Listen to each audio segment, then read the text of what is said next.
Spencer Leniu is facing the NRL judiciary over a racial sledge directed at Ezra Mam during the season opener in Las Vegas. Hoops, Spencer has already pled guilty, so what unfolds tonight at NRL HQ?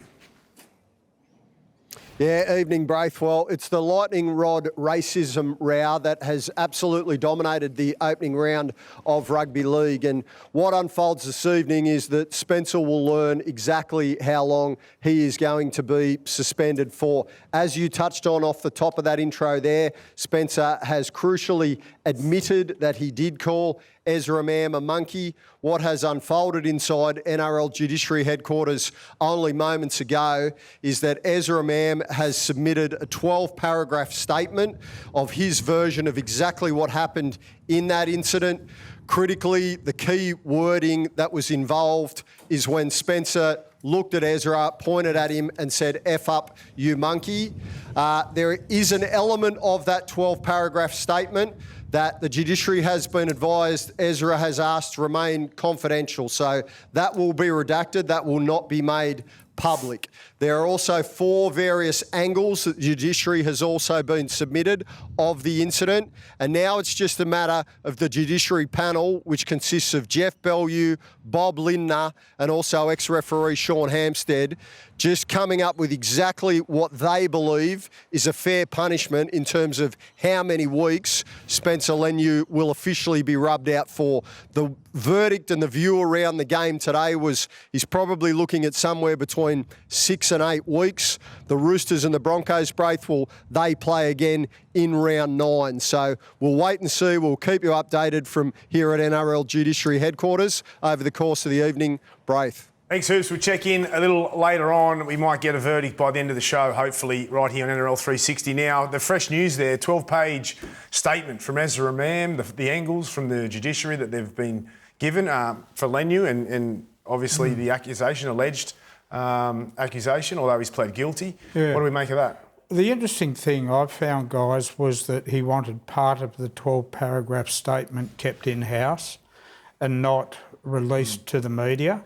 I find that highly unusual because he's obviously in there trying to justify what might have led to the brain explosion. I know you were going to ask me, there were unsubstantiated rumours over the weekend that something derogatory was said to him by a Broncos player that... Beforehand? Yes. I think that's unfair to name all 17 players. Don't you just say, that guy said it to me? It's a bit like when you got kids and you go, he did it first. I don't cut with that. Was it racial, Buzz? I don't cut with that.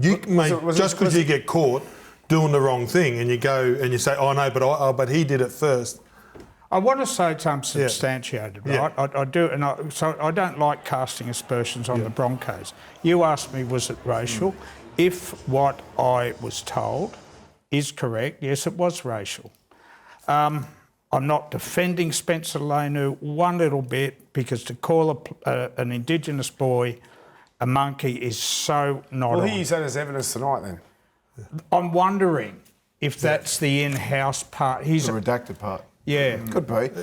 That's unusual. I've never heard of anyone supplying a statement and then asking for part of it to be redacted for the public. So I don't know what that involves. Look, I think it's such an emotional topic. Everyone gets a little bit carried away here. Clearly it's important. Clearly it's got to be dealt with. Leniu, I thought, well done to him to actually offer to fly to Brisbane and apologise to Mam.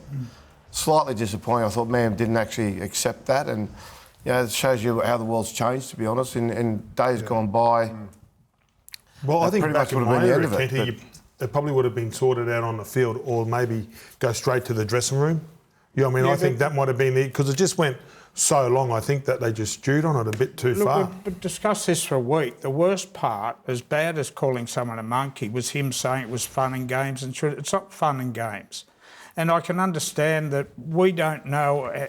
Well, we do know how passionate Ezra is. But Buzz, to the point that you've just also raised, though, if he's saying it's fun and games, right, I dare say that's said in the context of something that had already been said to him verbally, and he replied verbally, and in his head he thought that's where it stays.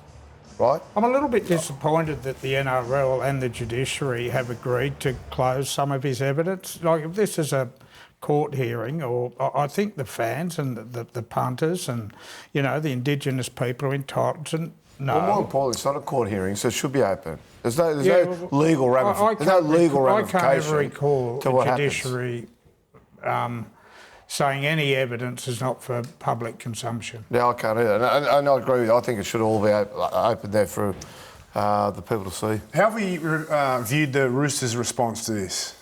I think they played catch up for a bit, but I think they got it right in the end. Yeah, I think because they were in Vegas, maybe they wanted to talk to the lawyers, managers, and get all their ducks in a row. But the sooner that it could have got jumped on, I think, like we've been talking about it now for what, 9 days, 10 days? Well, part of that's because the NRL put the hearing on tonight. If the NRL put it on last Thursday, the day he had pleaded guilty, it'd be all dealt with by now. But the NRL put it on today.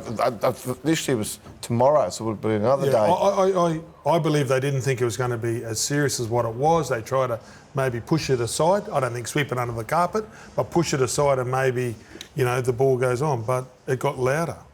Yeah, look, I think they handled it right in the end, but I'm a little bit disappointed it took them till, Wednesday or Thursday last week to, speak to Spencer, suggests that he gets on the plane and apologises. Well, I would have phoned home from Las Vegas, spoken to the lawyers and just said, right, let's look at the situation. That's why it would have taken so long. I dare say that without a flight home from Vegas and all that they had to deal with, it would have probably been dealt with a couple of days earlier.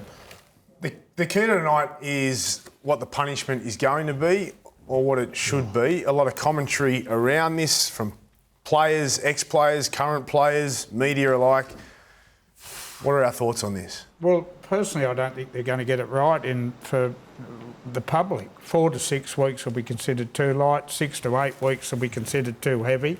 It's a very, very... We're not talking... There's been mention of 12 weeks. Yeah, we're not talking head-high tackles or gouging. This is... Well, what do you think would be fair? If you're sitting there tonight, what do you give him?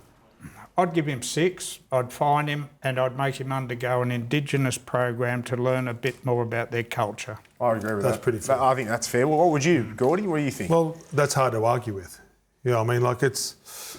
Does he really need to undergo a program to be told he does, what he said? Because you don't call someone a monkey. Mate, you don't think he's copped the lesson in the last week? I'd still like him to get a better understanding of why it was... No, Keddy, not come on. Why it was so hurtful to the player. Look, he knows he's done the wrong thing. He's apologised. He's offered to go up and fly up and personally apologise. But wouldn't you like to see him learn something from it? You don't think he has?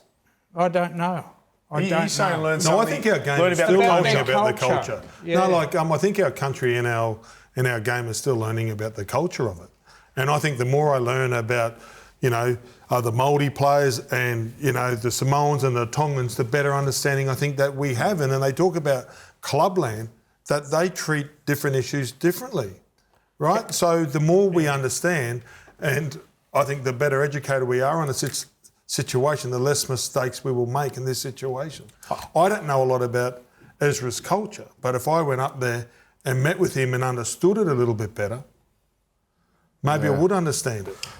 I think the fine's a good thing too. When you hit players in the hip pocket, it hurts them a lot, and it probably teaches them the biggest lesson if it's going to cost them their next few mortgages. You know what I mean? Really, I think, let's be honest. A lot of these guys supporting their families, and they've let their families down. And if they really understand they've done the wrong thing in that regard, I think they probably learn their lesson quicker. It's going to be interesting to see how this plays out. Mundine and Latrell, they had a bit of a crack at each other, Buzz. Yeah, I find it very hard to understand Anthony Mundine's comments that telling Ezra that he should toughen up, and this has been going on for a long time. Anthony Mundine, as we all know, was a pioneer for Indigenous rights and sportsmen getting more respect, and I couldn't believe he said it. Look, Latrell, I'm not sure. I can understand he involved himself in it. He's got such a big voice in the game.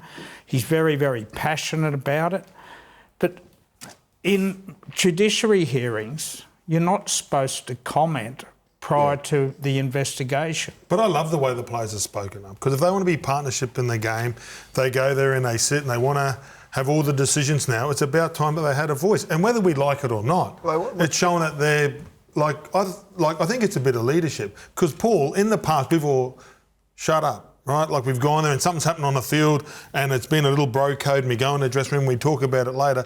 He's come out and he's stuck up. I think if the players can take accountability there's clear for their rules actions. about why you don't get involved and why you shouldn't get involved. And I don't talk about just this incident. I'm talking about head-eye tackles or grapple tackles or whatever where someone gets charged. And the fact is that the added element now that if he's looking at 8 weeks, will they play each other again in round 9? The coaches do it at every press conference.